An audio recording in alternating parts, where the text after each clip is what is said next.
On today's episode of the Habitz podcast, we've got Gary Webb from the Mindset Advantage, and he'll be sharing with us his good habits when it comes to management development. So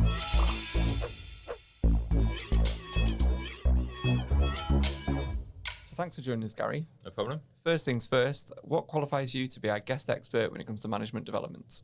Yeah, so I've worked in the food manufacturing industry for the last 30 years. I know I don't look old enough. And worked with lots of good teams and bad teams, and seen lots of things that have led me to believe, what performs a good manager, how a good manager performs within a team. So with the Mindset Advantage now, are you working with management to help them develop their management skills? So I'm working at the moment. I'm working with a couple of food manufacturing businesses, working with their management teams to develop their self-awareness and help them build strengths-based teams to increase performance. So I guess then, with your experience and then what you're doing now, you've seen a lot of things that companies can get wrong when it comes to management development. Yes, yeah.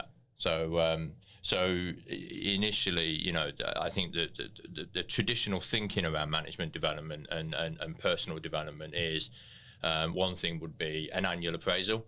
And typically, the issue with the annual appraisal is sometimes in its worst is that would be the only time that you'd sit down formally with your boss. That creates anxiety.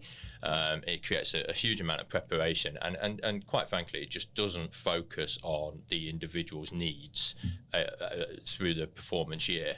It seems like a bit of an afterthought if it's an annual appraisal, or just like a box ticking exercise. Is that what you think? Certainly more like a box ticking exercise, and and it's kind of dust off the accountability or the objectives that were set at the beginning of the year, and see where you've got towards them.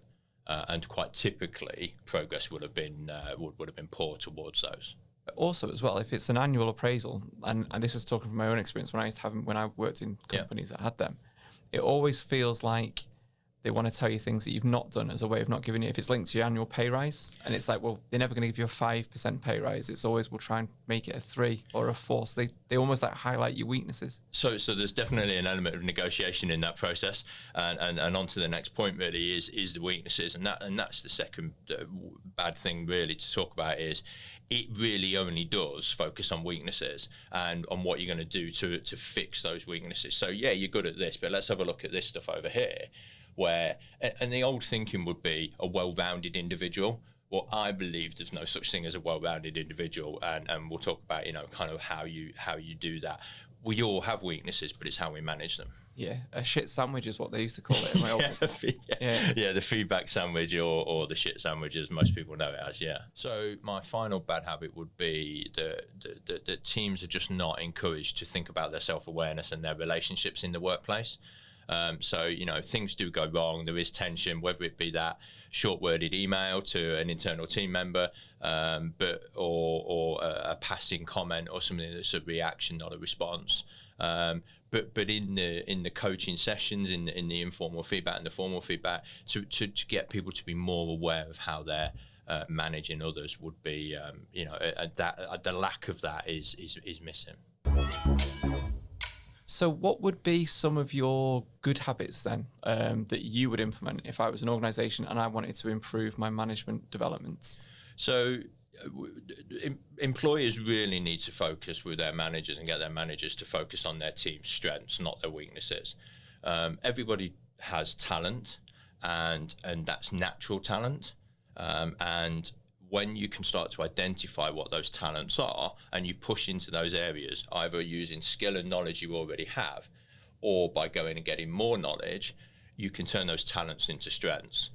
We have weaknesses, but unless it's actually stopping you doing what you need to get done, what you get paid for, or the performance of your business, there's not too much point in focusing there. If we push where we're already strong, we're going to get more bang for our buck, to use a term, and performance will increase. And there's been many studies that have taken place that prove that. It's quite interesting then that you said that ideally when companies, as a bad habit, want well-rounded individuals.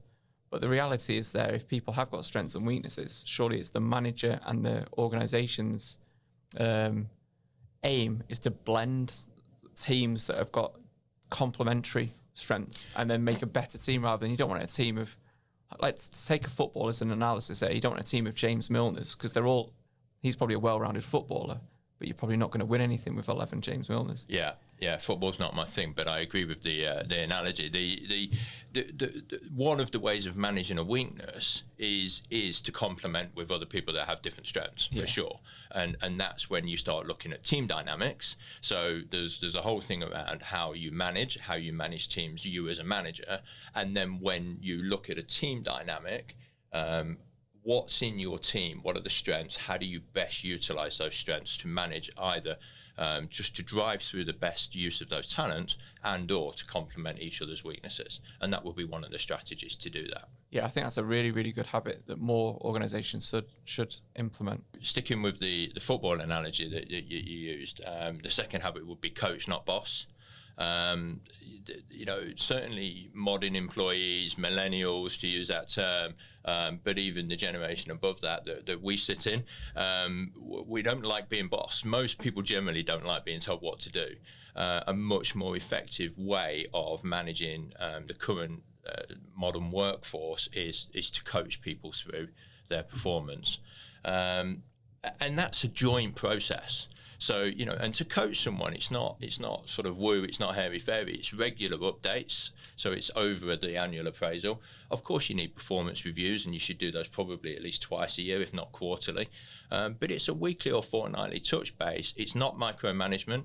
It is about being really clear on where things are at, any support that we can give in, and a good conversation around that person's development. Yeah, I like that. We are here when we work. We've got a saying. We say be better every week. Yep. So that's why we have Monday meetings of what we're trying to achieve that week, and Friday meetings to sort of see where did we perform against what we were trying to achieve. So I get that. And we don't do annual appraisals. We don't do them. But I suppose it's like a small touch point. It is. Regular touch point. And then you can identify problems a lot earlier and a lot quicker. Of course. And you can do that. And the team meetings are absolutely valid. It's trying to get that one-to-one time as well, as often as you can afford, to make sure that individual is feeling like they're an individual within your business. Yeah. So there are two really good habits there. What would be your killer habit or your number one habit that people listening should implement in their business to improve management performance? So essentially, Mike, it starts with, if I was to have one thing, it all starts with self-awareness. So, as a manager, a leader of teams, the more self-aware I am of how I'm managing, how I like to be managed myself, the more likely I am to be effective within my performance and therefore affect the performance of my team. So what does that mean? Self-awareness, great. But essentially, there are some points here. How do you get more self-aware? There are many things you could do, and I'll just list a few off. You can take a psychometric test, and that will give you a specific report. There's lots available that could give you some very specific feedback. Become more aware of your strengths. We've talked about strengths, not weaknesses. So becoming aware of them and understanding, what am I talented at? How do I get this stuff done really effectively? And if I do more of that, am I going to be more effective? A good way to look back at that would be to look at times when you've been successful, and are there trends within those times you've been successful? Is there a theme there? And you can do all of that yourself. Another one would be just be more curious. Be more curious about yourself, how you're behaving, and how and why others are behaving in a certain way. What's going on there? And it's all just going to raise this self-awareness, as I say. Do you mean like how they react to you? Yeah. So, if you've had a reaction to something, or you've reacted to something, which is one of the points we're going to talk about, think about emotional triggers. Why have I reacted rather than responded? And something I talk about often with the guys that I work with would be to respond and not react. And there is a difference. One is considered and one is literally non-considered. And what's created that trigger? Because something has created that trigger. And if we can become aware of it, we can do something in advance of that trigger landing. Yeah, that makes a lot of sense. I get sometimes when managers react badly and it's off the cuff and then they come back and have to apologize. Whereas if they'd taken the time out. Catch it. Yeah, it's same with the emails. You can do it with customers, can't you? Sometimes you want to respond, and then you think, do you know what? I'll sleep on that, or I'll leave it a couple of hours. You read it back and think, do you know what?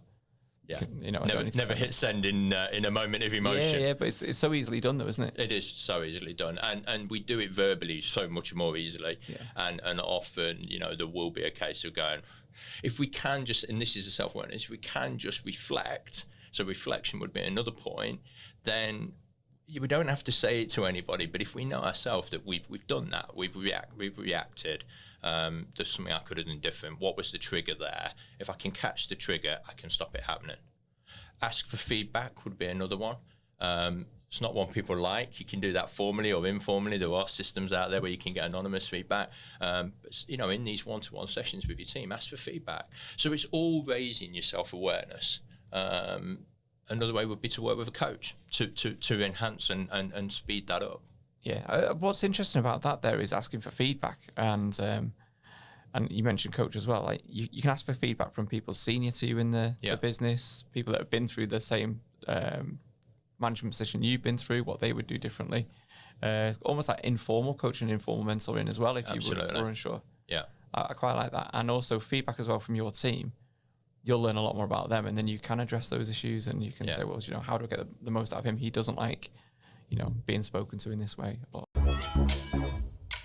So if I'm a business now that's been listening to this or seen this, and I identify some of those bad habits and I want to implement some of those good habits, where could I find you if I needed help? So I've got a website, themindsetadvantage.co.uk. You can email me at gary@themsa.co.uk. And obviously on LinkedIn under Gary Webb. And if you put Gary Webb Mindset, I come up straight away. Thanks to Gary for joining us in the Habitz podcast studio, sharing with us his good habits when it comes to management development. If you've managed teams and you've got some tips that you'd like to share, let us know in the usual places and join us next time for some more Habitz podcast.